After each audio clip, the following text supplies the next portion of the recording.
Welcome to MMC news.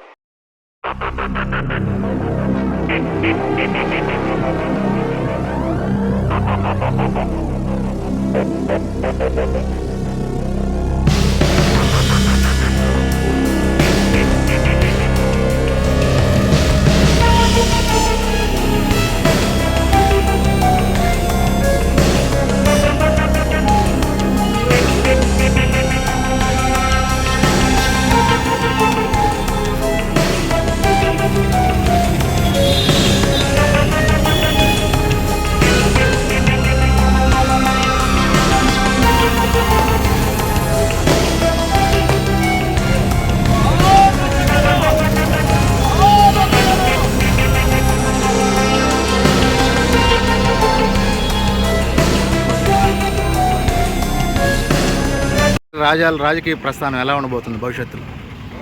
నేను ఇంతకుముందే చెప్పాను, మా తాతగారు మాకు జీవితకాలంలో నేర్పించింది ఒకటే, వెంకటగిరి బాగుంటే మేము బాగున్నట్టే. కాబట్టి వెంకటగిరి బాగున్నంత వరకు మేము వెంకటగిరిలోనే ఉండాలా. కాబట్టి అది రాజకీయంగానో వ్యక్తిగతంగానో ఇంకొక విధంగానో మాకు అవకాశం ఉన్న విధానాలు ఏదున్నా మేము వెంకటగిరి అభివృద్ధి కోసం ఖచ్చితంగా పాల్పంచుకుంటాం. సార్ ఓకే, రాజాల వారసుడిగా మిమ్మల్ని ఎమ్మెల్యే కావాలని మీ అభిమానులందరూ కోరుకుంటున్నారు. దీని మీద మీ స్పందన ఏంటి? మా అభిమానులు కోరుకునే దానికంటే అది మా తాతగారికి ఒక ఆశ ఉండిన మాట వాస్తవమే. తాతగారికి ఆయనకి ఒక రాజకీయం పైన మక్కువ ఉండింది. కానీ ఆ రోజు రాజకీయ పరిస్థితులు వేరే, ఈనాటి రాజకీయ పరిస్థితులు వేరే.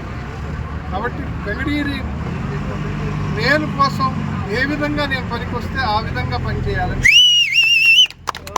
ఇటీవల మీరు తెలుగుదేశం పార్టీలోకి తిరిగి వెళ్తారని ప్రచారం జరుగుతుంది. దీని మీద మీ స్పందన?